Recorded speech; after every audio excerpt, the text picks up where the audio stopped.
సినిమాయ నమః. నేను mister B. నా మాట సూటిగా ఉంటది, మ్యాటర్ క్లియర్ గా ఉంటుంది. మీరు చూస్తున్నారు మిస్టర్ బి ఛానల్. ఈ వీడియోలో మనం మాట్లాడుకుందాం ఆశీష్ నటించిన love me if you dare movie review. Love మీ ఈ సినిమాకి సంబంధించి తెర మీద కనిపించే హీరో ఆశీష్, తెర వెనుక కనిపించని హీరో దిల్ రాజు. ఇది అందరికీ తెలిసిన విషయమే. ఈ సినిమా రిజల్ట్ ప్రభావం ఆశీష్ కంటే దిల్ రాజు మీద ఎక్కువ ఉంటది. ఎందుకంటే ఆశీష్ కంటే దిల్ రాజే బాగా పాపులర్ మార్కెట్ లో. పోస్టర్ మీద దిల్ రాజు అనే పేరు కనిపించింది అంటే ఆ సినిమాని దిల్ రాజు సినిమాగానే కన్సిడర్ చేస్తారు. ఫెయిల్యూర్ అవని హిట్ అవని Dil Raju point of view లో నుంచే ఆ మ్యాటర్ ని క్యాలిక్యులేట్ చేస్తారు. ఆశీష్ ని పొటెన్షియల్ మార్కెట్ ఉన్న కమర్షియల్ హీరోగా నిలబెట్టాలి అని దిల్ రాజు క్యాంప్ గట్టిగా ట్రై చేస్తుంది. ఈ సినిమాతో కాకపోయినా ఓ 3-4 సినిమాల తర్వాత అయినా అతన్ని వాళ్ళు అలా నిలబెట్టుకుంటారు. ఎందుకంటే దిల్ రాజు క్యాంప్ కి అంత పలుకుబడి ఉంది. వాళ్ళు డెఫినెట్ గానే అతన్ని హీరోగా నిలబెట్టే అవకాశం ఉంది అని చెప్పొచ్చు. ఎందుకంటే ఆశీష్ దగ్గర కూడా ఇంట్రెస్టింగ్ మ్యాటర్ ఉంది. ఆ విషయాన్ని దృష్టిలో పెట్టుకుని చూస్తే ప్రస్తుతం ఆశీష్ కంటే కూడా దిల్ రాజు కే ఓ సాలిడ్ బ్లాక్ బస్టర్ రిక్వైర్మెంట్ ఉంది. ఎందుకంటే ఈ మధ్య చూసుకుంటే దిల్ రాజు బ్యానర్ నుంచి వరుసగా ఫెయిల్యూర్స్ వస్తున్నాయి. ఎప్పుడు మాదిరే ఈ లవ్ మీ మూవీకి సంబంధించి కూడా ప్రీ రిలీజ్ ప్రమోషన్స్ లో చాలా కాన్ఫిడెంట్ గా మాట్లాడారు దిల్ రాజు. సినిమా ఈ వారం థియేటర్స్ కి వచ్చింది. మరియు దిల్ రాజు కాన్ఫిడెన్స్ కి తగ్గ రిజల్ట్ ని ఈ సినిమా తీసుకునే అవకాశం ఉందా లేదా మాట్లాడుకుందాం మన సమీక్షలో. కథ విషయానికి వస్తే అర్జున్ ఈ సినిమాలో అతని హీరో. ఆ క్యారెక్టర్ కొంచెం డిఫరెంట్ గా ఉంటది. దీక్ష తీసుకొని అయ్యప్ప యోగిలా ఉంటాడు. అయ్యప్ప భక్తుడు కాదు, అయ్యప్ప దీక్షను పాటించే యోగిలాగా ఉంటాడు. పోతే అతనికి దేవుడు అంటే నమ్మకం ఉండదు. ఎప్పుడు నల్లబట్టలే వేసుకుని ఉంటాడు, చెప్పులు కూడా వేసుకోడు. వైరాగ్యంలో ఉన్నట్టుంటాడు, సెమీ బైరాగిలాగా తిరుగుతా ఉంటాడు. దేవుడు లేడు, దెయ్యం లేదు అంటూ ఉంటాడు. ఆ విషయాల్ని నిరూపించడం కోసం పెద్ద పెద్ద సాహసాలు చేస్తాడు. అదే అతని ఇన్కమ్. ఎందుకంటే సాహసాలు చేసి వాటిని యూట్యూబ్ లో పెడతాడు. అతనికి ఒక మంచి పాపులారిటీ ఉంది. అర్థమయ్యి అర్థం కానట్టు డీప్ గా ఫిలాసఫీ మాట్లాడుతూ ఉంటాడు. అతని బేసిక్ ఉద్దేశం అయితే మూఢనమ్మకాలను వదిలించడం. ఆ ప్రాసెస్ లో అర్జున్ కి ఓ డిఫరెంట్ కేసు తగిలింది. అదే దివ్యావతి. ఆవిడ ఒక అపార్ట్మెంట్ లో ప్రశాంతంగా హ్యాపీగా తన జీవితాన్ని తను జీవిస్తా ఉంది దెయ్యమై. ఒక మాటలో చెప్పాలంటే చాలా పద్ధతి గల భూతం ప్రేతం ఆ దివ్యావతి. నా జోలికి ఎవరూ రావద్దు అని వివరంగా చక్కగా పద్ధతిగా చెప్పింది. కానీ వింటారా? కొంతమంది వినలేదు. వాళ్ళందరికీ ఒకటే రూల్ పెట్టింది, ఒక్కసారి చూడండి, రెండోసారి చూడటానికి మీరు ఉండరు అని. ఎక్సైట్మెంట్ వచ్చింది దివ్యావతి గురించి వినగానే అర్జున్కి. వెళ్ళాడు దాని సంగతి తేల్చుకుందామని. వెళ్ళినోడు ఉన్నాడా టక్కుమని ఆ దెయ్యంతో ప్రేమలో పడ్డాడు. దెయ్యంతో ప్రేమ ఏంటి? అదే మ్యాజిక్. దెయ్యంతో ప్రేమ అదెలా సాధ్యం? ఆశ్చర్యం అనిపించవచ్చు. అరే ప్రేమ వరకే కాదు, వాళ్ళు లివిన్ లో ఉన్నారు. లివిన్ లో ఉన్నప్పుడు ఎలాంటి యాక్టివిటీస్ చేయొచ్చు అవి కూడా చేసుకున్నారు. అది మాత్రం మహా విచిత్రం. అసలు అర్జున్ దెయ్యంతో ప్రేమలో పడ్డాడు, రొమాన్స్ చేశాడు. రొమాన్స్ ముదిరి పాకాన పడి ఇంటర్ కోర్స్ కూడా జరిగింది.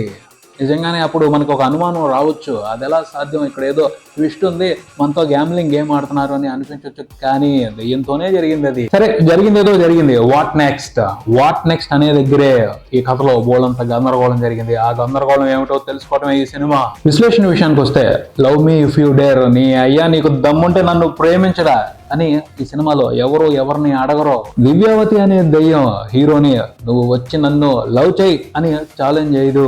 హీరో వేరే పని మీద వెళ్తాడు. అక్కడికి వెళ్ళిన తర్వాత ఇంకో పని మొదలు పెట్టాడు. వాస్తవంగా అయితే దెయ్యాన్ని లవ్ చేయాలంటే చాలా దమ్ము కావాలి. కానీ అక్కడ మనిషికి దెయ్యానికి మధ్యన లవ్ ఎంత సింపుల్ గా ఫామ్ అయిపోయింది అంటే అక్కడ దమ్ముకి ధైర్యానికి అసలు వాల్యూవే లేకుండా పోయింది. బోల్డ్ అంత బిల్డప్ ఇచ్చారు ఆ దెయ్యానికి. అంత భయంకరం, ఇంత భయంకరం అని ఎంత హడావిడి చేశారు. తీరా చూస్తే హీరో వెళ్ళగానే ఫస్ట్ మీట్ లోనే టప్పుని ప్రేమలో పడిపోయింది ఆ దెయ్యం.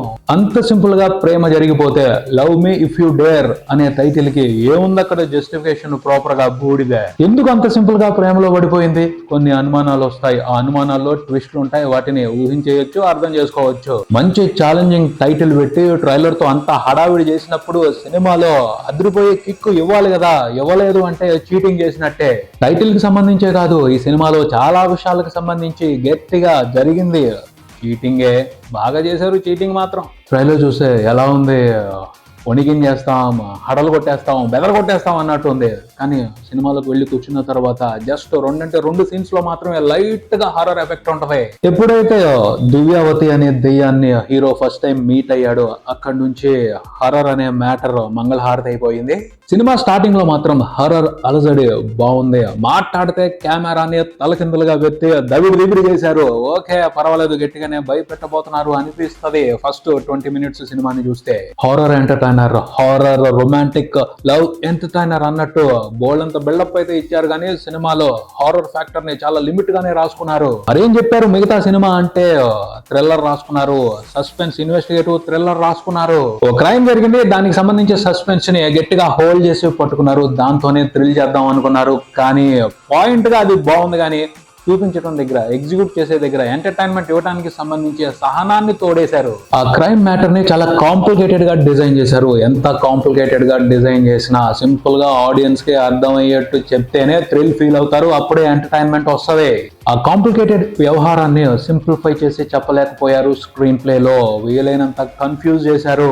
మంచి డీటెయిల్స్ పెట్టుకోలేదు. ఆ సస్పెన్స్ ని రివీల్ చేసే ప్రాసెస్ లో ఉన్న డీటెయిల్స్ ను కూడా వివరంగా విడమర్చి చెప్పే ప్రయత్నం చేయలేదు. సో ఆ ప్రాసెస్ ని ఎంజాయ్ చేయడానికి అవకాశం ఉండదు. కంప్లీట్ గా ఎక్కువగా అసహనమే ఫీల్ అవుతాం. సస్పెన్స్ కు సంబంధించి విషయాల్ని బయటికి రానివ్వకుండా దాచి పెడుతున్నాం అన్నట్టు బిల్డప్ ఇచ్చారు. కానీ ఎక్కడికక్కడ అర్థమైపోతుంది వాళ్ళు చూపిస్తున్న క్లూస్ చూస్తుంటే ట్విస్ట్ కి సంబంధించి ఏం జరగబోతుందా అని. ఓ క్యారెక్టర్ ఉంది, ఆ అమ్మాయి బాడీ షేప్ చూస్తుంటే ఈ అమ్మాయి అని ఈజీగా ట్విస్ట్ అర్థమైపోతుంది. ఎందుకంటే మిగతా అమ్మాయిల బాడీ షేప్ తో ఈ అమ్మాయి బాడీ షేప్ మ్యాచ్ అవట్లేదు. అంటే కనపడేలాగా ట్విస్టుల్ని దాచిపెట్టి వాటిని గొప్పగా రివీల్ చేసామన్నట్టు బిల్డప్ ఇచ్చారు. అది చిన్న పిల్లలతో ఆడే గేమ్ గానీ స్మార్ట్ ఆడియన్స్ తో అలాంటి గేమ్లు నడవో. ఇంత సక్రమంగా స్క్రీన్ ప్లే గేమ్ ఉండటం మూలంగా సినిమా ఫస్ట్ హాఫే కొంచెం భరించడం కష్టం అనిపిస్తుంది. ఇక సెకండ్ హాఫ్ వచ్చేప్పటికి భరించడం అనే మ్యాటరే ఉండదు, బాధించుకోవడమే. ఈ సినిమాలో ఉన్న సస్పెన్స్ డీటెయిల్స్ గురించి ఎంత తక్కువ ఆలోచిస్తే అంత మంచిది. అసలు ఆలోచించకపోతే ప్రశాంతంగా ఉంటది, ఆలోచించారా సహనం కోల్పోతారు, గోళ్ళంత బీపీ వచ్చేస్తది. చాలా క్లమ్జీగా స్క్రీన్ ప్లే ని డిజైన్ చేసుకుని పూర్ ఎంటర్టైన్మెంట్ ని, పూర్ హర్రర్ ఎంటర్టైన్మెంట్ ని ఈ సినిమాతో ఆడియన్స్ కి ఇచ్చారు ఈ మూవీ టీమ్. సినిమాలో ఫిలాసఫీకి పెద్దపీట వేశారు. డైలాగుల్లో ఎక్కువ ఫిలాసఫీనే వినిపిస్తా ఉంటది, కాకపోతే ఆ ఫిలాసఫీ పెద్దగా కనెక్ట్ అవుతుంది, ఎందుకంటే ఇమ్మెచ్యూర్ ఫిలాసఫీ అదంతా. సినిమాలో అయితే ఇంట్రెస్టింగ్ పాయింట్ ఉంది. ఆ పాయింట్ ని చూసి ఆడియన్స్ కూడా బాగా ఎక్సైట్ అయ్యారు. కానీ ఎక్సైట్ అయినంత ఇంట్రెస్టింగ్ గా అయితే ఈ సినిమాలో ఎంటర్టైన్మెంట్ లేదు. సింపుల్ గా చెప్పాలి అంటే చీటింగ్ చేశారనే మాట్లాడాలి. పబ్లిసిటీ చేసుకున్న స్టోరీ పాయింట్ వేరు, దాన్ని సినిమాలో పక్కన పెట్టేసి చేసిన గందరగోళం వేరే. ఈ విషయాలు బాగున్నాయని చెప్పుకోవడానికి చాలా అంటే చాలా తక్కువ అంశాలు ఉన్నాయి. టెక్నికల్ డిపార్ట్మెంట్స్ పనితీరు, చివరికి సినిమాటోగ్రఫీ, మ్యూజిక్ కూడా చాలా యావరేజ్ గా ఉంది ఈ సినిమాకి సంబంధించి. ఈ సినిమాకి cinematography PC Sriram, music MM Keeravani. ఎంత గొప్ప వాళ్ళు ఈ సినిమాకి పనిచేశారు అన్నది ముఖ్యం కాదు, వాళ్ళతో ఎంత ఎఫెక్టివ్ గా పని చేపించుకున్నాడు డైరెక్టర్ అన్నదే ముఖ్యం. అది ప్రాపర్ గా జరగల. ఈ సినిమా తీయటానికి సంబంధించి ఈ సినిమాతో డైరెక్టర్ గా పరిచయం అయిన అరుణ్ భీమవరపు దగ్గర మంచి కాన్ఫిడెన్స్ కనిపించింది. కానీ సినిమాని చూపించడానికి, కథని చెప్పడానికి సంబంధించి అతని దగ్గర క్లారిటీ మిస్ అయ్యింది. అదే ఈ సినిమాకి చాలా పెద్ద మైనస్. ఆశీష్ పర్వాలేదు, బాగానే చేశాడు అంత మటుకే, అంతేగాని ఎక్స్ట్రాడనరీగా చేశాడు, అదరగొట్టాడు అని చెప్పుకోవడానికి అయితే లేదు. ఈ సినిమాలో చాలా వరకు ఫైనల్ గా చూసుకుంటే కొంచెం ఎఫెక్టివ్ గా ఇంప్రెషన్ తీసుకున్నది వైష్ణవి చైతన్య. ఆ అమ్మాయి పోషించిన పాత్రకు సంబంధించి కొంత బేబీ ఫ్లేవర్ కనపడుతుంది, దాన్ని ఆడియన్స్ బాగానే రీకలెక్ట్ చేసుకుని ఎంజాయ్ చేశారు. ఆ పాత్ర పరిధి మీద వైష్ణవి చైతన్య స్ట్రాంగ్ గానే పర్ఫామ్ చేసింది. మిగతా క్యారెక్టర్స్ అన్ని ఉన్నాయంటే ఉన్నాయి కానీ పెద్ద ఇంప్రెషన్ తీసుకున్న పరిస్థితి అయితే లేదు. ఫైనల్ గా అయితే Dil Raju story selection judgement మీద మొత్తం ఇండస్ట్రీకే కాదు తెలుగు మార్కెట్ కి, తెలుగు ఆడియన్స్ కూడా ఒక సాలిడ్ ఇంప్రెషన్ ఉంది.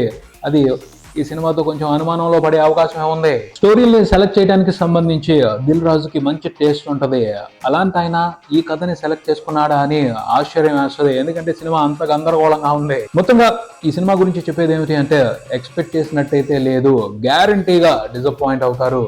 ఇదే ఇక్కడికి మరో వీడియోతో మళ్ళీ కలుద్దాం. ఈ వీడియో మీకు నచ్చితే లైక్ చేయండి, మీ ఫ్రెండ్స్ తో షేర్ చేసుకోండి, మీ అభిప్రాయాన్ని కామెంట్ చేయండి, ఈ ఛానల్ ని సబ్స్క్రైబ్ చేయండి. నేను mister B, keep watching mister B channel. Thank you.